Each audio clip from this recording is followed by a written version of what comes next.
In this episode of the Texas Private School Podcast, Lynch survives the Central attack with a Catch of the Year candidate from Hunter Hudson. Legacy blasts St. Mike's as the voice of reason begins to cement his MVP campaign. Gigliotta and Fort Worth Christian prove to Hyde Park that District 1 is where the big dogs play. Four rushing scores propel Cade Griffin and Lutheran South past San Antonio Christian, and Connor Evans and Covenant pound Pantego to move on to a date with New Braunfels Christian. All this and more in the round one recap of the Texas Private School Podcast.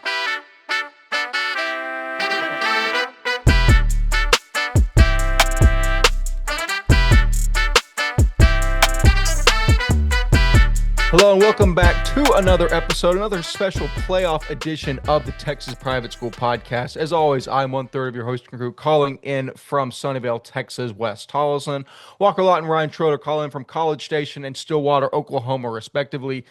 Gentlemen, a lot of what we expected in the first round, although one of these games in particular gave us all the fireworks we needed to talk about. All being said, incredibly fun time as we look into some meaty round two matchups. Walker Lott, very, very fun time out covering games. You got a couple games under your belt, both of which were not very closely contested. As far as the games, as far as everything else that's gone on in the past week, I'm going to forget that A&M played football for one of those halves. Right. How are things in your neck of the woods and the outlook on Texas private school football? Yeah, for A&M, you just gotta keep winning. We're not gonna talk about the first half, but it's insane. That's all we gotta say. But we move on to Samford, and then we move on to Texas.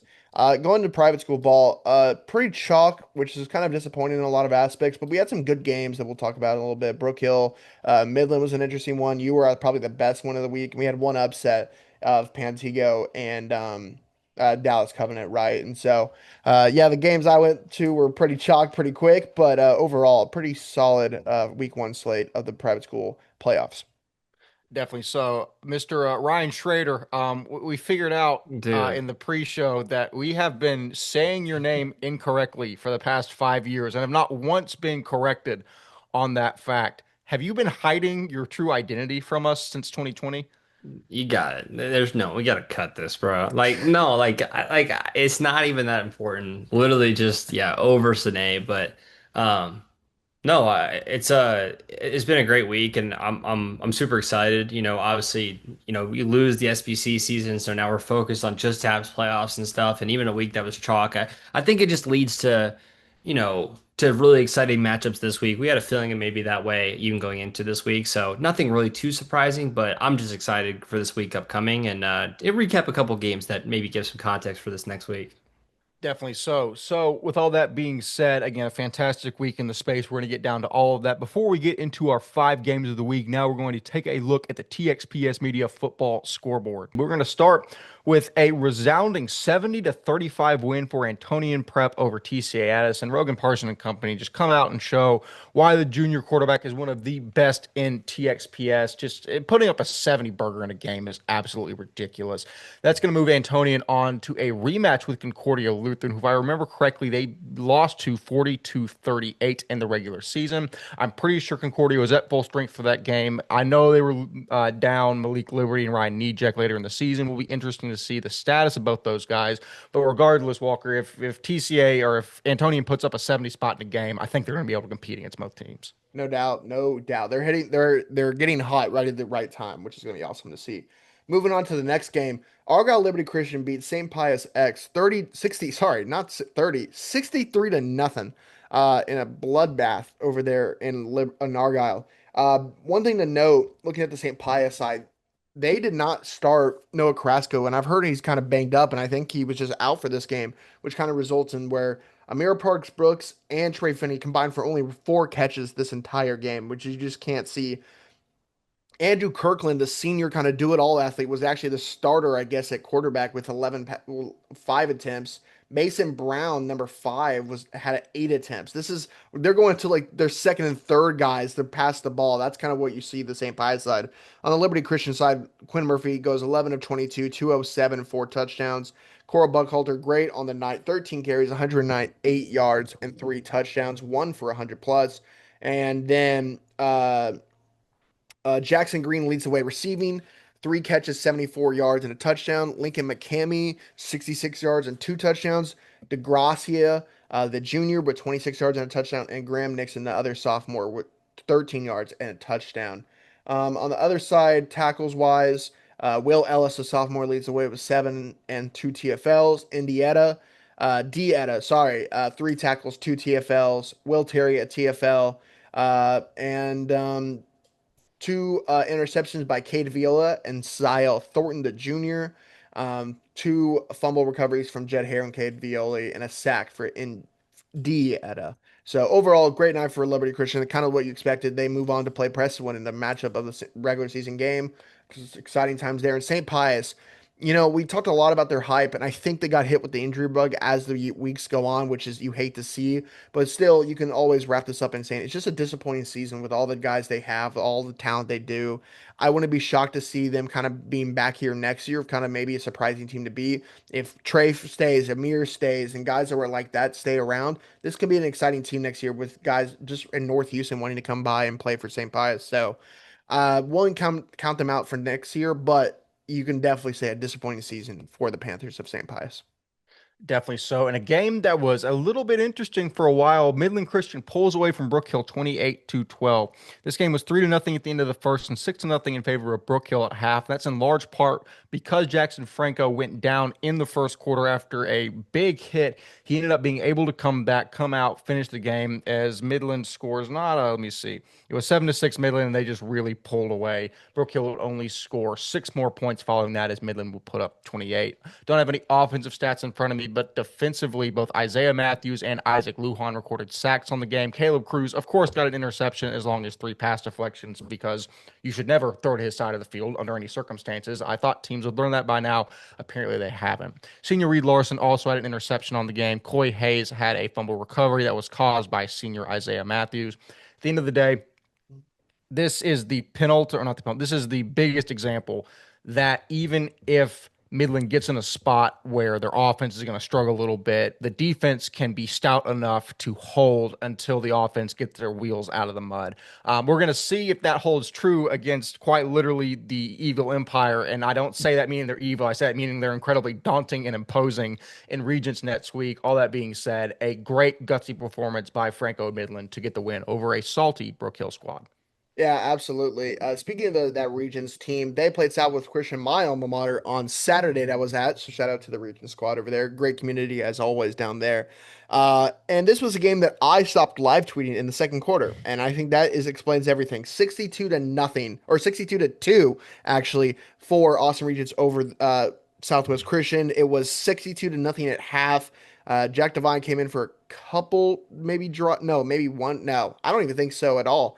I don't think you saw any of the starters in the second half of this game. It started out where just a bomb on the first offensive play from Devine to Kellen Millington for the score. Next offensive drive, the first play again, Devine to Cade Millington for the score. Next drive, Drew Novi. Oh, and the next drive was another Cade Millington score. The fourth drive after that was Millington, Devine to Drew Novi, who makes multiple people miss as he walks into the end zone, and that was the end of the first, 27-0 Regents. In the second quarter, I believe it was a Matthew Robb fumble recovery. Three other scores of Drew Novi, I think again. One was a pick six. Two others were, I think, other scores by him. Cade Millington got a score, I believe. Just wheeling and dealing in that second half or first half, man. It was disgusting. Southwest Christian couldn't do anything about it, and that just shows how good Austin Regents is. On the flip side, I have to talk about Eagles. Overall, great season for them coming into this year. Honestly, making the playoffs, beating Grapevine Faith, to securing that spot.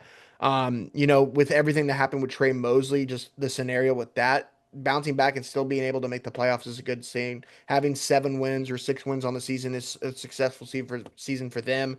And they have some bright future. Malcolm Anderson, number 31, I forget his name on top of my head. Eli Huffstetter comes back. You have pieces coming back. Slade Evans comes back. There's exciting things to talk about for SES, and I'm excited for the future of this team. But now that you just ran into the buzzsaw that was Regent School of Austin.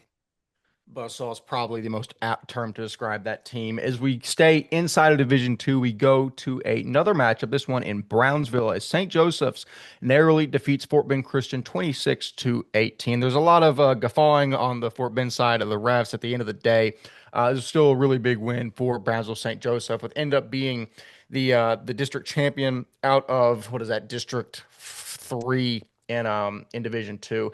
The main thing to me is interesting is that this is a Fort Bend team that is the worst in their division outside of Kelly Catholic, and this is the district champion out of District Three. I think this kind of, we might run into something else in a couple games where we talk about the flip side of this.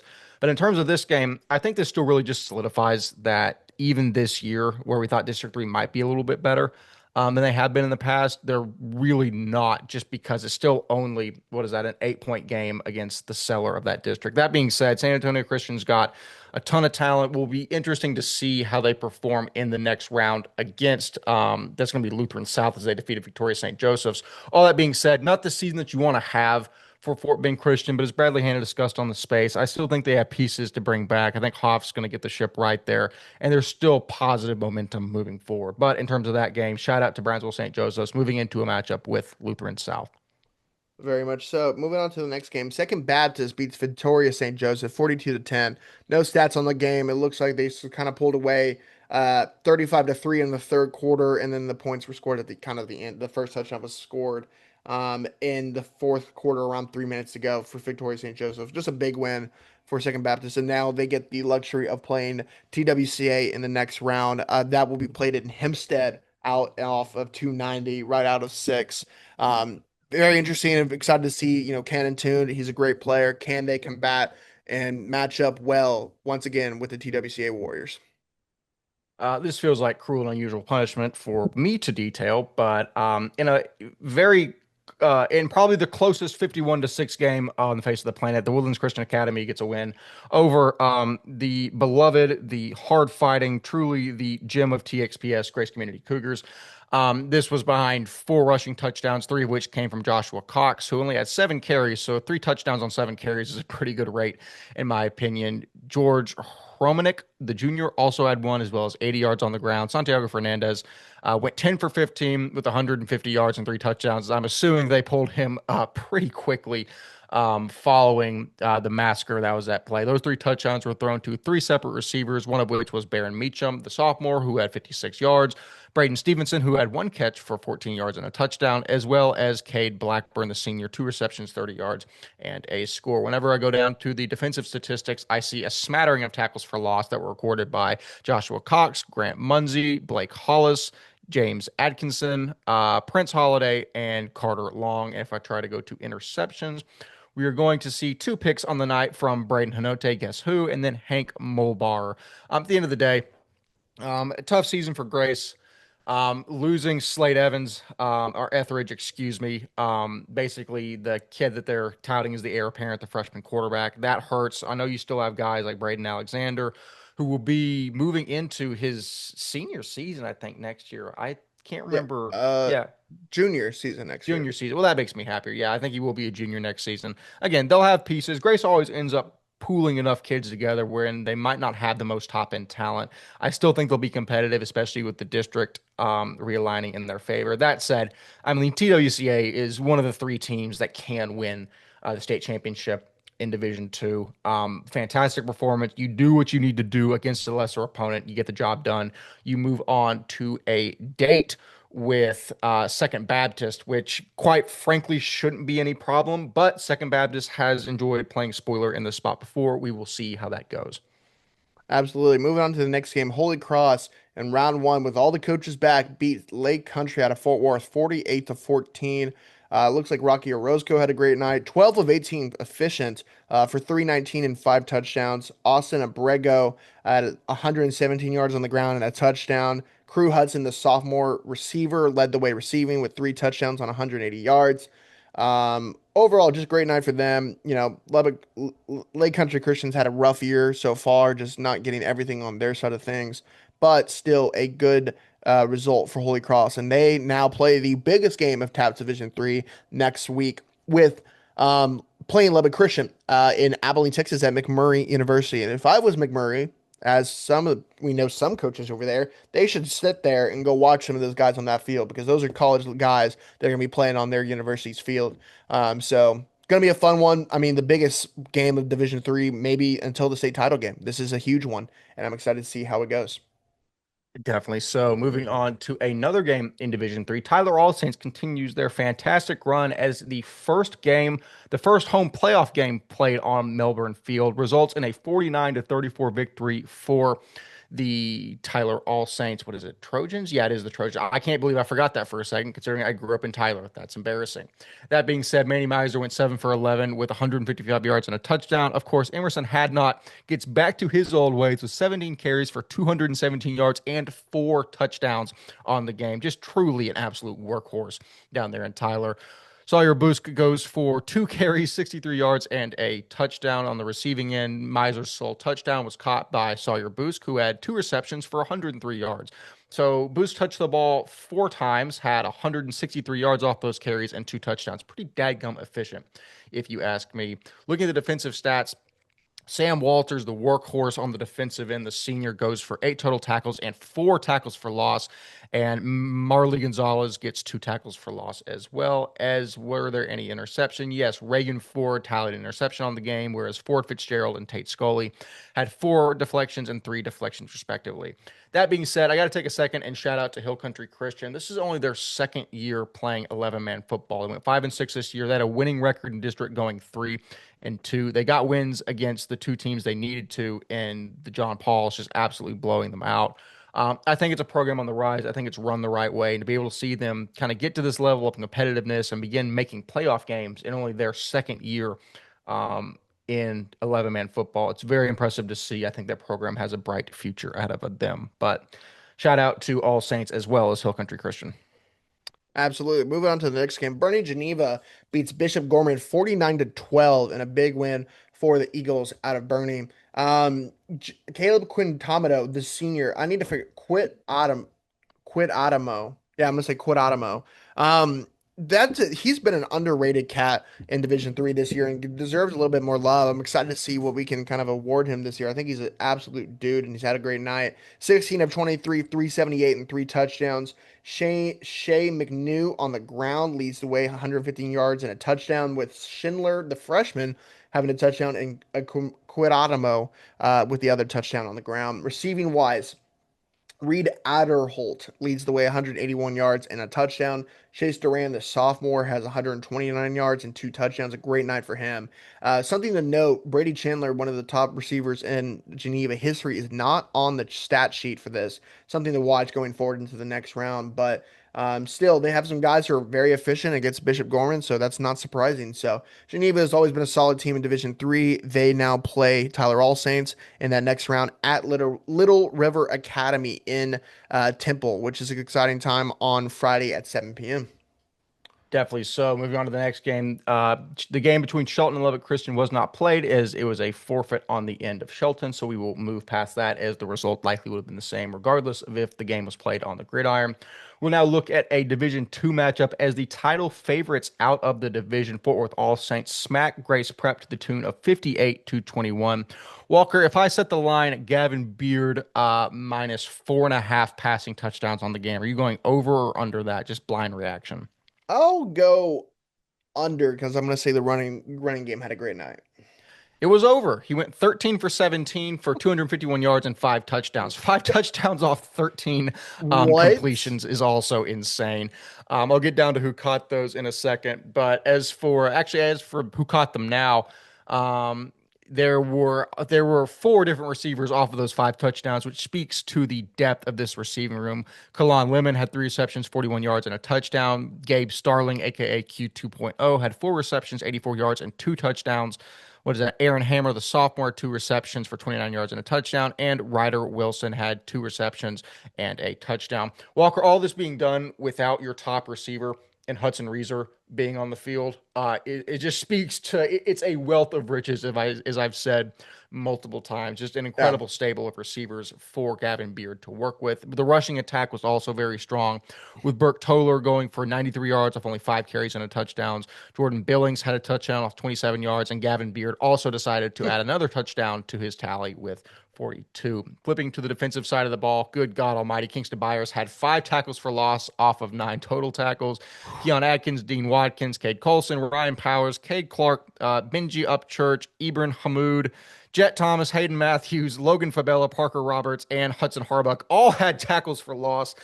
Take a breath for 15 and a half total tackles for loss. There were 8 different sacks on this game. I'm not going back and reading through all that again. No interceptions, pass deflections by Donovan Hollis and Kellen Wright. Anytime I cover All Saints, I've got to like mentally prepare myself for talking about the two because of all the contributors they have. That being said, this is yet again another case of you knew what you had to do, you went out and you got it done. Is All Saints is going to move on and will be the favorites in every game they play up to this point until they get to the state championship. It's going to be interesting. All that being said, big win for All Saints over Grace Prep. Absolutely. I wanted to shout out Cohen Jurgensen just on an incredible year for Grace Prep, coming into the Division II ranks out of, whatever, the Newman, I believe, right? And just coming in and kind of dominating this year statistically. I don't know, we're still have no idea who's going to win in awards, but he absolutely should be up for Newcomer of the Year, man. He's had a great year and deserves his flowers. Great quarterback down there at Grace Prep if any coaches watch him. Final game of the evening. Church Sean Paul loses to Covenant Christian 42-6. Church Sean Paul moves up to Division II and gets the breaks breed off of them in Covenant Christian. Not great to see. Peyton Janikowski leads the way passing 18 of 24, 396 and 3 touchdowns. Braden Wathen on the ground rushing 114 yards. And Grant Cruz is the guy who actually scores with 2 touchdowns on 46 yards, and Jankowski rushes one in for 5. Receiving wise, Lucas Wallace, the senior, leads the way with 173 yards and 2 touchdowns. Tackles wise, Lucas Wallace leads the way, 8 tackles, 1 TFL. Cam Jordan, Tim Costello, Grant Cruz, Williamson, and Gabe Halley all have tackles for losses as well. Sack by Gabe Halley, and then an interception by Travis Boger. And Max McElhoney had a forced fumble. Overall, I think it's a good night for them. I mean, it's kind of what you expected, right? Nothing crazy. I'm excited to see how they do against DC next round. See if they can put up a fight over there in Loose Athletic Complex in Addison. So overall, that is the slate. Definitely so. As always, that has been the TXPS Media Football Scoreboard powered by Ryan Schroeder every Friday night. And now, before we get into our 5 games of the week, we have special contributions from B. Bateman. This is Minute with the Interns.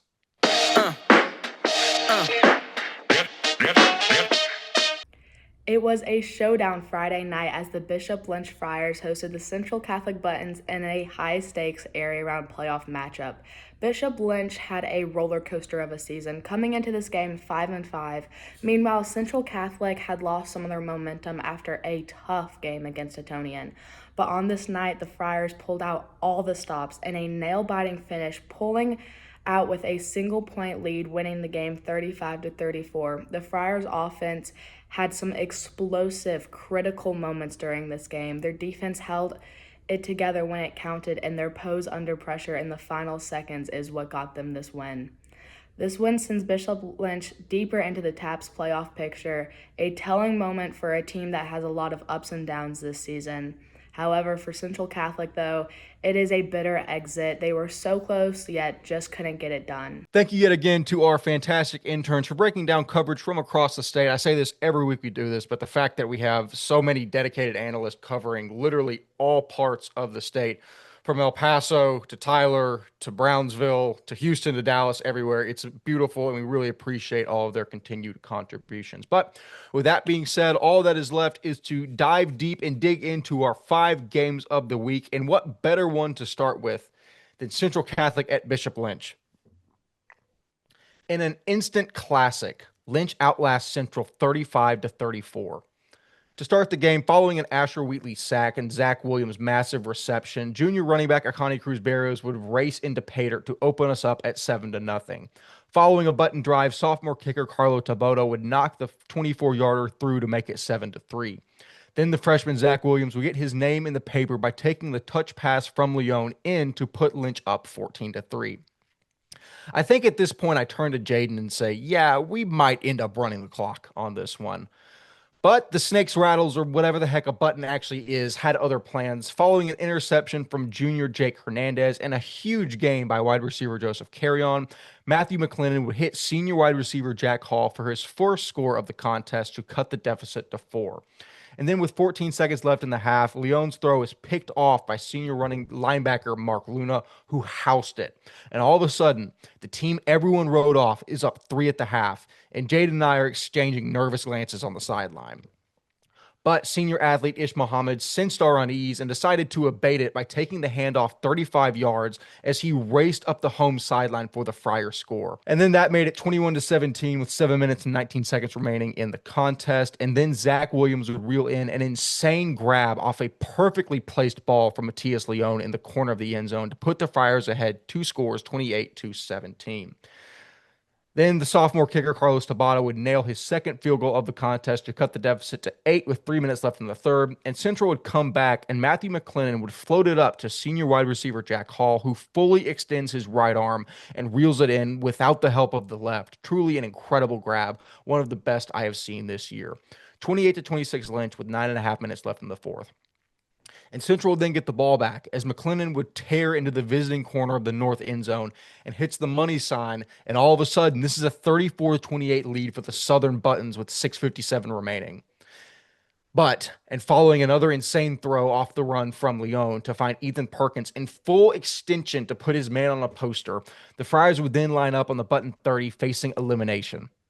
Matias Leon would take the snap, survey the field, face pressure off the right edge, break, contain, and roll towards his own sideline, see a man breaking in, launch it on the run across his body as senior Hunter Hudson extends to grab it and gets absolutely decleated by a Central defender, helmet flying in the air. And I instantly think, oh my God, they're going to have to cart him out of here. I wonder where the ball ended up. I look down and the ball isn't on the ground. And all of a sudden, Hudson is rising from the grave and standing, flexing, and screaming, all with the ball firmly in his grasp. Literally the gutsiest catch I have ever seen. Truly unmatched in the biggest moment of your career.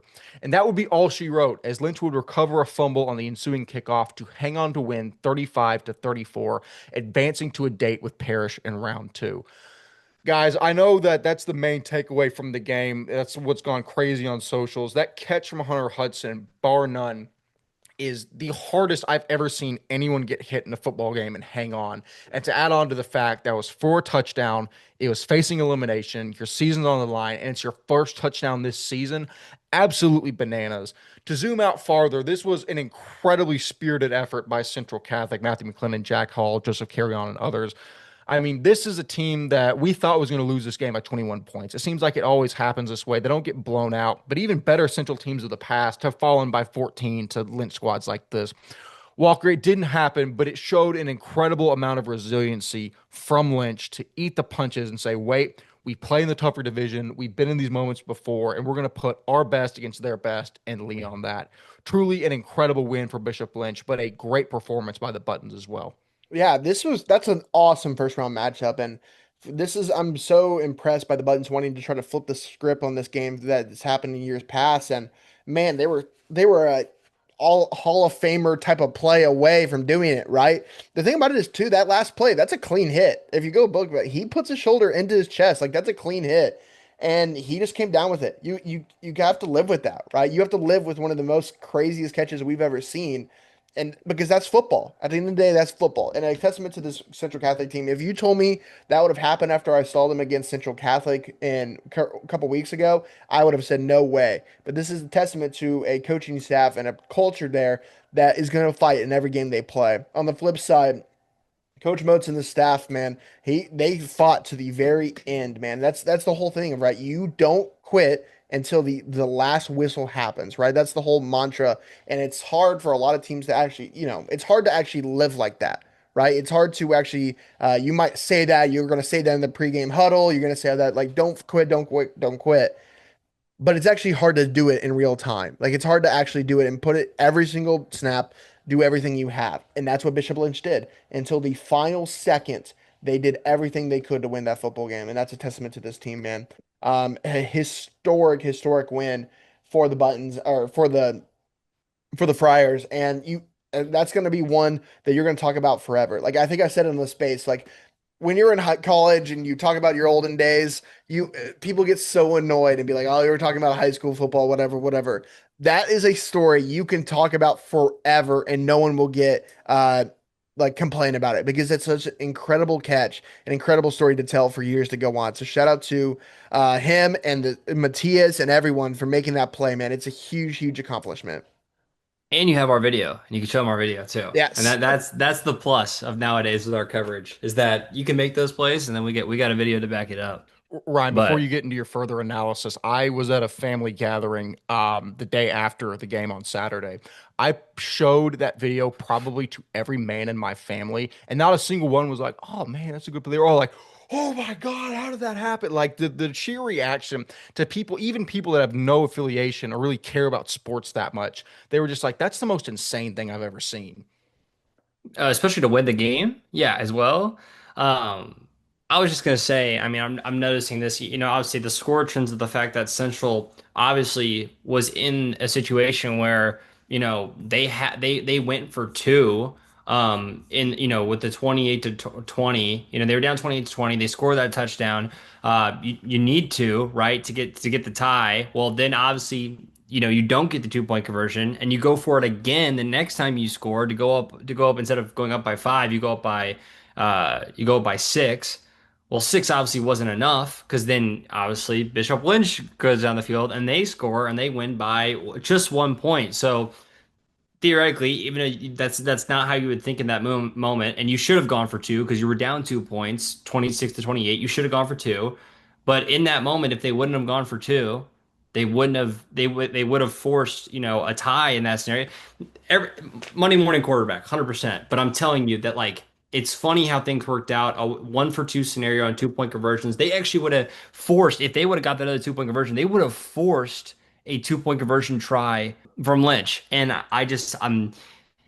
we go back to the SBC season too, where obviously all the 2 point conversions for TVS this year, it's so do or die. I mean, that's not a hot take in the football scenario of the world, but it does show you how close Central Catholic was to winning this game, especially when how elite Bishop Lynch has been this year, cracking into what we thought they would crack into the top three. They had so many close battles with the top three in the North, and I think it just shows you that Central Catholic might have been an underrated team down there as well. I mean, just proving that the D1 South was very close in that middle pack. Every single one of those teams was very, edge to edge, very close. And just the way it turned out with like some of the head to heads and some of the point totals was that certain teams went ahead of the other. So, all that being said, I just want to give the props to Central, but also the props to Bishop Lynch, because this is a great team this year. I'm glad they were able to make such an insane play to get out of this one. And I'm excited to see where they can go this next week. I know they're facing, make sure I have this right. I want to say it Lynch is right. facing Parrish. Legislation Parish, and I'm telling you, man, Parish is the top dog, but Bishop Lynch, if they have one of those earlier year type performances that they've had, you never know what's coming. So, great game. Yeah, absolutely. It'll be interesting to see how well that week of rest is to Parrish, especially because I know Lynch has been Right. banged up a little bit. They had some dudes sick this past week, especially if Lynch gets completely and fully healthy. It's going to be a really fun matchup in round two. I think Lynch is well prepared for, so that will be a fun one. Moving on to another game in TAPS Division One that was not quite as close. Legacy Christian absolutely dispatches St. Michael's 52-9. Behind, sorry, the stat line was so good I had to cough. Behind 6 tackles, 1 tackle for loss, a strip sack, 3 catches, 119 yards, 2 touchdowns, 3 carries, 42 yards, 3 touchdowns. Overall, 6 touches, 161 yards, and 4 touchdowns for the voice of reason, the artist formerly known as Sam Jones. You know that Barkley, we're going to start a dialogue meme. We're going to start a dialogue for Sam Jones as overall TAPS Division One MVP. I cannot think of a player that is more valuable to their squad in the entirety of TXPS, maybe with the exception of Wayne Shanks, that Jones is to Legacy. Overall, Luke Lawrence threw for 228 and 3 touchdowns, with the other going to senior Bubba Barnes. The Eagles rushed for 251 behind 128 on 14 carries for senior Jackson Ladd as he eclipsed the millennial mark on the season. The Eagles defense held St. Michael's to 232 yards of total offense behind Jones's performance and 10 tackles from junior Aiden Riley and 2 tackles for loss from junior Cash Cartade. So this is interesting as well because St. Michael's was a team that we were very high on in division in the South. And while we saw Central go out and basically almost beat Bishop Lynch, a team that finished better than Legacy, Legacy goes and absolutely destroys St. Mike's, a team that finished above Central Catholic in those standings. Again, whenever we try and make nice, neat little lines and say, okay, based on everything that happened, this is going to happen, and then this team's going to be that team, it never works out that way. That's the main thing I took away from the Lynch game, is that any given night, unless it's like St. Mary's School of the Blind playing the Cowboys, Cowboys aren't the greatest example because they stink, playing a really good NFL team, these games are liable to be interesting. Not in this case, Walker, as Legacy just destroys St. Michael's. What does this tell you about this Legacy squad and their level of preparation as they move deeper into the playoffs? Yeah, with a team St. Thomas coming up this week, you wanted to see this result. You wanted to see just an absolute, just dominant performance holistically, and this team is legit, man. It's interesting, right? Because we talk about, oh, they don't have this sometimes, or they don't have this, but Luke Lawrence, the in this senior class, is legit. Sam Jones is going to be in the running for MVP already. Like he's just having a sensational year. And just guys like that, the offensive line is solid. The defensive line is solid. Jackson Ladd is having a great year and, over 1,000 yards, I believe, on the season now officially. Like they have some pieces, man, that are going to be really, really exciting to watch. And this is what you wanted to see going into St. Thomas. And that might be the most exciting game this upcoming week in Tabs Division One because Liberty Preston, we'll talk about that one, of course, too. But I'm really excited to see that because we gave a lot of hype to St. Thomas about all they have. But I think Frisco Legacy is going to want to come in and ruin that birthday party. You know what I mean? So it's going to be fun to watch. For the alumni of Frisco Legacy, Ryan Schroeder, a huge win against a Southern team that will push them into a matchup with the top dog out of the South in the next round. Your thoughts on Legacy performance here, as well as looking forward to a big game against St. Thomas? Yeah, I ironically may or may not have commented under the legacy post and deleted it since, but I will say it on the pod. I was pretty upset in the moment that my alma mater, after having a playoff win, decided to call out Wes Tolleson instead of myself, even though like I've given so much to that school, and for them to do that, so I did comment that, and then I rescinded it because I was like, you know what, it's a good moment, and it's highlighting Sam. You know what happened? The voice of reason came in, and it made you realize that. Man, you shut up, man. No, I was gonna say at least it's highlighting, him because bro, he's just been elite. I'm currently watching these plays back as well on the huddle mix. Bro, the dump down to him and he just goes 87 yards on that one play. Like, dude, he's just like that. Like that's insane. The rushing touchdowns as well. I was gonna try to look because obviously he only had 3 carries and he only had 3 receptions, but like truly it is just in the moment, I have an opportunity, I'm gonna go score. From the stats alone, I'm gonna be honest. It looks like, obviously Legacy's pushing down the field, a lot of the running coming from Jackson Ladd, and then a punch in by Sam Jones every now and then. But he had that 33-yard rushing touchdown as well. So I think I'm getting misconstrued by the limited amount of carries and the limited amount of receptions. And then I'm realizing that, oh yeah, by the way, that this dude isn't like he's not primary one way or the like he's a 6 tackle on the defensive side of the guy. He's a one TFL in this game, along with his 4 touchdowns he had in this game. It's like, bro, come on, man. Like this dude is just overall adding so much value. Shout out Jackson Ladd as well. Like Walker said, this senior class, man, I'm kind of a little bummed out for next year, but I'm so excited for this next week, man. You have a great opportunity to do it exactly what you did last year. Put yourself in the semifinals after beating an elite D1 South team. I'm actually so excited for this next week. So good win for the boys. Good win for the Eagles. No, definitely so. Massive performance by Sam Jones and company to move into a big matchup with Houston St. Thomas. But we're going to move down to TAPS Division 2 as Walker was live and on site for a game, a rematch, Fort Worth Christian and Hyde Park. Walker, what'd you take away from that one? Yeah, it was a lot of fun. The result was the result, but still, it was a lot of fun. Um, Special thanks to everyone at Hyde Park for giving me access, and it was just a lot of fun. I just wanted to shout out the kind of the barbecue cookout pregame scene that was there. Absolutely insane showing. The steak, ribs, and sausage that I had quickly were phenomenal. They had this fajita like steak meat that they just cooked for like the appetizer to all the other things. Phenomenal. I had a great time. That's all I can say. Um, Between you and Wes and the All Saints and the dude, what is this? What dude, I gotta get on site more often, man. dude, This I is gosh. Dude, and I will say they will give anyone in the state a run for their money barbecue wise. And what I'm Okay, saying to good. this is I think we need to do something just maybe a little selfishly, but promote like a TXPS dad cookout challenge in the summer or something. Barbecue Right. of the year. You're right. That me and Wes and Ryan can just eat any type of meat that they provide, brisket, sausage, or whatever. I try to do it without trying to be weird, but I couldn't do it. Pause. It just has to happen like that. But I think maybe at the retreat in the spring or something, we have a Hmm. THPS barbecue challenge that anyone who cooks before the games can come out and we can do like Hmm. the best meat wins. Hmm. Pause. Resume. Anyways, um, What? I don't know what else to say. It's we're talking The meat. You know what I best mean? Meat meat off, meat wins? off, meat off. Right.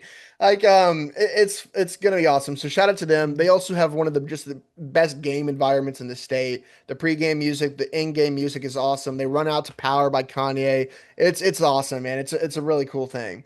Anyways, back to the game and a rematch that of massive storylines that happened last season and go into this one. The Cardinals dominate, showing the difference between the North and the South once again in private school sports. Hyde Park started strong with a sack by Wyatt Smith, who is an absolute dude, by the way, and colleges needs to tap in. That's a D1 PWO candidate if I've ever seen one, or even higher than that. Like I think any in-state school that needs a PWO, you go talk to Wyatt Smith. He's gonna be a great guy for your locker room. Going forward, going to the next point. But all that momentum gets taken out of their sails as Landon Gigliotta launches a bomb 40 yards in the air to Cade Cropholler for the score.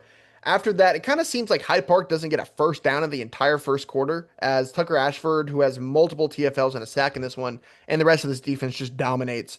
Landon Gigliotta with his arm, whether his with his legs or his arm, just dominated the Panther defense.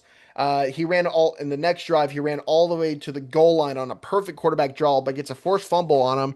But luck is on their side as the ball falls into the end zone and Fort Worth Christian player falls on it for the score, 14-0. After that, they continue to dominate as the next drive, Gigliotta finds senior Creighton Chandler for the score on the out route. The next drive, then, Gigliotta on a free play throws a bomb to Jack Garza down the sideline for the 30-yard score.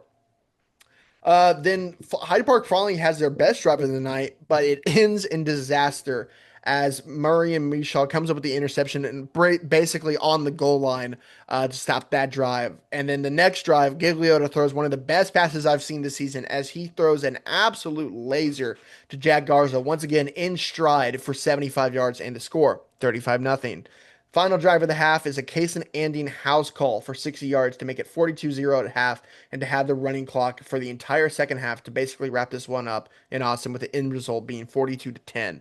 Overall, this was just a game that was there was two teams in different talent pools, top to bottom. At every level, Fort Worth Christian was just flat out better. Even though it was not a great night for the Panthers, I am really excited for the future of this Hyde Park squad. They return Crawford Moffett, who will be a top five quarterback in TXPS this year, who I think had a great night. Honestly, in the places you saw him with his dual threat ability that had to make some plays, even though it didn't result in a touchdown. He's going to be a good player, man. I'm really high on that kid. The rest, there's another true Division One guy in Simon Johnson. Man, he looks the part. He looks like as good as any Division One guy I've seen at the offensive line. And they finally the returning of Houston Shaw next year that you can tell they desperately missed in this one. They will reload, and if I was a player in the ATX area, I would check out Hyde Park because Roby will have this Hmm. program continuing to rise over the next couple of seasons. Um, Looking over to the Fort Worth Christian side, Landon Gigliotta, man, is an absolute dude. I think he has a cannon attached to his shoulder, and he absolutely dealt in this one. He will make colleges very happy wherever he ends up, man. He's an absolute dude, and we need to give him his flowers because this year he's put up the stat sheet like the stat sheet wise, he is phenomenal, and he's showing up at every game. And I'm excited to see how he does against All Saints. In the end, this Fort Worth Christian team is just flat out full of dudes from top to bottom, trenches, secondary, skill positions. They are very, very excited for this Thursday matchup with All Saints to get their get back. Um, I want to say, like, looking at this team, there are flat out collegiate players at every level of this Fort Worth Christian team, which makes me scared of how good then Fort Worth All Saints looks compared to these two teams, right? If this team looks this good, where they average around 6'2" on the offensive line, the 6'3" on the defensive lines, and all these guys, how does Fort Worth All Saints look? That's kind of my first thought about it, right? And if they played their game in these big moments, right, where I think Fort Worth Christian probably played one of their worst brands of football in this Midland game in season a couple weeks ago. I think if they play their best game of football, I think that Fort Worth All Saints game is a little bit more interesting, right? But they're gonna have to play that, which they haven't played it in the other games in these big time moments. So they have to kind of shake it up, and I'm excited to see them do that. Ryan. I have to hit that last comment because I feel that way if All Saints just wasn't the best team in private school by I don't want to say a large margin because the parish and Prestonwood games weren't that far, but like you just have to understand that All Saints is a different beast. All Saints is better than every SBC school. They're better than almost, if not all, TAP schools. All Saints is an incredible college caliber team. I genuinely think that we're going to see somewhat of the same outcome this next week. You'll have to wait to the episode to kind of figure out our full take on the All Saints Forward Christian game next week. But I'll just say this: Forward Christian is just in a weird position. They have so much talent. They've had it since last year as well. This year they've kind of brought things together. You're now what 9-2, including the playoffs, 8-2 with the regular season. Only losses being in district with that random Midland game that you could have gone either way with theoretically if it was a like Walker said, the fourth Christian team that we've now seen. Um, but like Walker said, it's just you're in the District of Doom, as once said before. Like that's just kind of how it ends up being, and it's even sucks again that you have to face All Saints second round. But like I've said on many episodes, you'll run into them eventually. In this game exactly though, it doesn't change the fact that Gigliotta, Garza, and Anding are just all three absolute dogs. And defensive line, you got Tucker Ashford. Just like overall you put this team anywhere else in D2, they're running their district. Besides maybe a Regents district, but they're running the rest of the district. I'm telling you, man, this team is tough. Yeah, I definitely think so. It's interesting to me because Lynch and Fort Worth Christian and Midland are just the Lynch and the legacy of the District of Doom in Division Two. If that makes literally any sense, because you've got All Saints. There's not a big Yeah. three in that district. You got All Saints, which is basically the big three by themselves, and both those teams are good, but they're not quite there.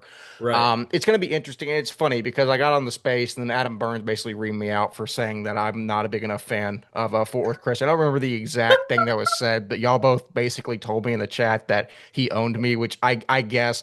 All that being said, Fort Worth Christians is incredibly talented. That's not a question. You got a quarterback in Landon Gigliotta. It's one of the best in the sport. Thrown for I think 33 touchdowns on the year, well over 2,600 yards. It's just that, like we said, and this comes back to basically the punchline of every episode that we've had up to this point. All Saints is a meat grinder. I do think. I do think they have the pieces to make it competitive, especially in the offense, especially on the defense. I mean, when you have Tucker Ashford, who might be the best overall player on both sides of the ball, you cannot discount that fact. You Mm. just look back and you see the first time this was played, it was 41-21. It wasn't particularly close. I don't know if there's going to be an expectation that this should be close, but I think there's a world where it can be, and that's what I'll say. It's all I'll Mm. say before we actually get into the preview. Tune in on Thursday evening. All that being said. We're going to move down to a Division II game in the South as San Antonio Christian took on Lutheran South. And the Pioneers escaped the Lions with a 38-28 win, fueled by four Mm. rushing scores, two from senior running back Kay Griffin and one apiece from Cortez Taylor and junior quarterback Reed Jeffrey.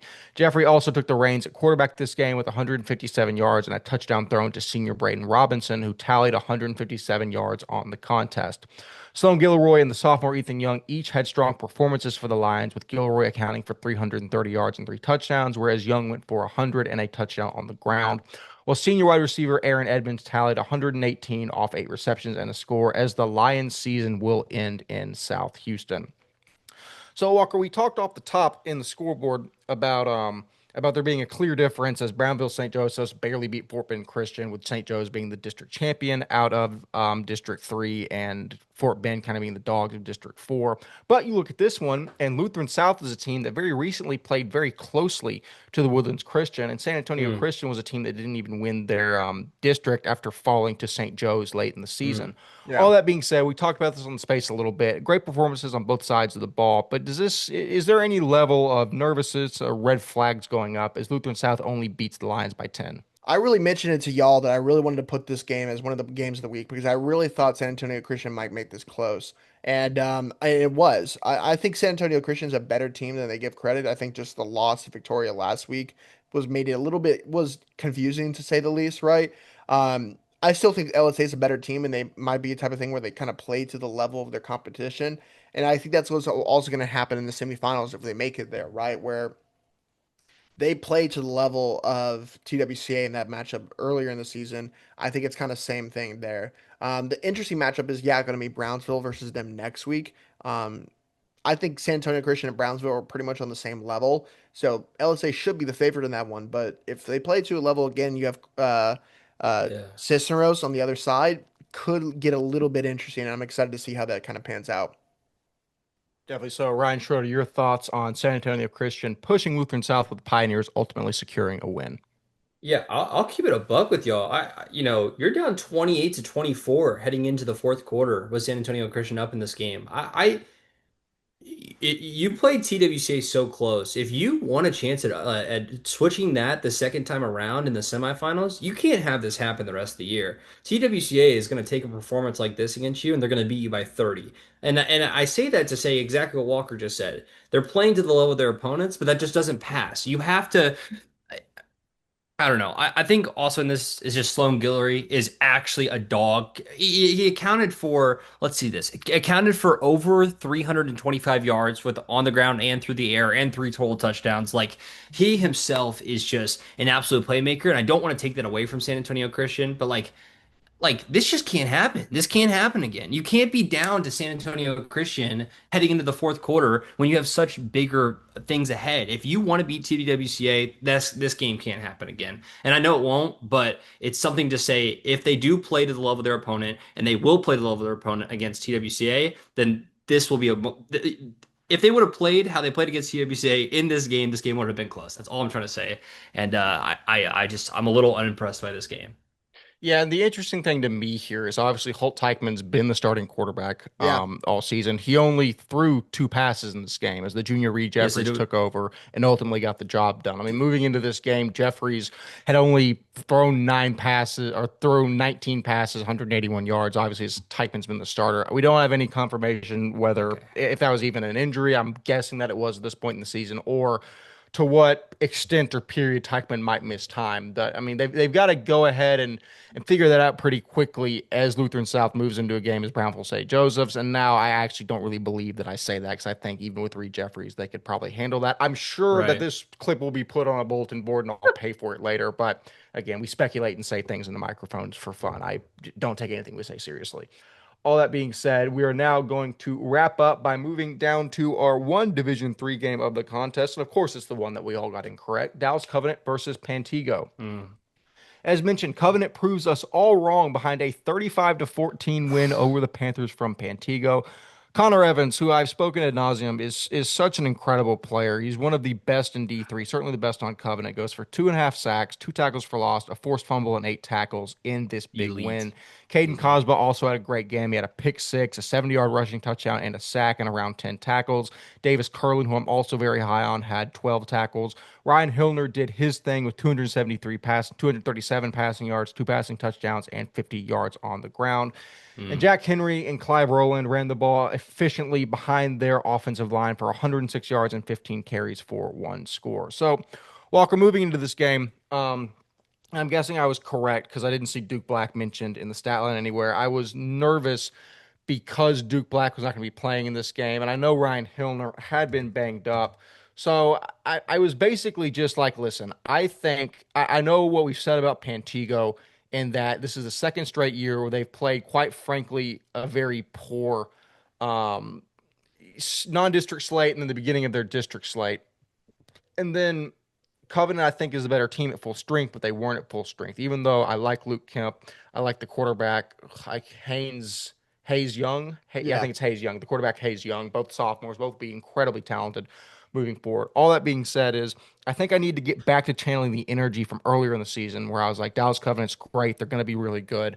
Clearly, they still remembered what I said about them earlier in the year, and they're playing to choose like that. They're choosing, excuse me, to play like that team as they move into a quarterfinal matchup with New Braunfels Christian. Your thoughts on Mm, Covenant getting a big win in round one versus Pantego? No, it's a monumental win. That's a mm, big program defining win. This is something that yeah, Pantego's a historic team in TAPS, especially in those type of levels where they're always a solid team. It's a big win for right. Covenant. And now you play New Braunfels Christian, where I think Covenant's the favorite in that one, honestly. Yeah. And so if you No, do that and make it to the semifinals, that's a huge program defining kind of season for them, right? So a lot to play for, and I'm excited to see them continue to do that. On the flip side, I think this is the type of thing where it's 2 straight years of Pantego playing teams that are easily beatable, and sure. that needs to change for games like this, right? Where 8-0 is awesome, right? It's awesome on the stat sheet, but if you're playing teams that are easy, it doesn't matter at the same time, right? Right. You want to play a mix of both, right? Where if you played three tougher teams in non-district and then three tough teams, or three tough teams in non-district, right? You have to play the mix of both because you Mhm. like the wins on the board, right? But at the same time, you need to be ready for playoffs. And I think Pantego is a good team, and I think they're excited for that. But you saw as they got in the district and they got in the playoffs, they're just not the same. It's not the same competition, right? No, clearly not. Ryan Schroeder, we both saw Pantego live. I've seen both these teams now. What's your takeaway from Pantego falling to Dallas Covenant? I was going to hit right off of what Walker said. Look at Dallas Covenant's non-district schedule. This is a team that wanted to book hard teams, and they're 6-5. They have 5 losses on the year, but they booked St. Mike's, they booked First Baptist, they booked Colleyville Covenant. Like, I'm impressed by all of those, right? Obviously, I just you're challenging yourself. You're putting yourself at a harder slate. St. Mike's is a D1 South caliber team. You're playing the defending state champions at D4, which are a D2 caliber team. Like, I like those picks for the non-district slate. Well, look at who New Braunfels played in the non-district slate. They're 9-1 right now. Their loss being that OT loss to Austin Hill Country in the non-district schedule. Oh, they would have also had a loss to Holy Cross, by the way. I'll say that too, but they got a forfeit. You booked like Snook, St. Anthony, SAC, D Hannah. Like, I'm just saying, it's like it's the same thing we just said with Pantego. You want to play a mix of both. And if New Braunfels falls to the same thing where they didn't play enough hard teams in the non-district slate, and then they played a pretty somewhat easy. You got Geneva, which is a great win, but you play a somewhat easy, district slate. Like, what am I supposed to take out of this? Like, you're gonna follow the teams like Dallas Covenant, even if they're a little banged up, because they have the grit of the non-district schedule and they know what good teams look like in TXPS. So, should have an interesting one this next week. Shout out Dallas Covenant. That, like Walker and West have said, that's a great win against Pantego. Listen, I will hear no guffawing about my beloved Snook Blue Jays. That those they cannot be slandered Man, and take any collateral I, damage. I saw Ryan, for I saw you yeah. looking and googling that mascot. I saw you. You can't say that. What are you? Oh my God. Ryan, for $100, can you tell me what cultural event happens every year in Snook, Texas? Oh gosh. Uh. Oh, is it? Okay. Is it like some sort of like? Dude.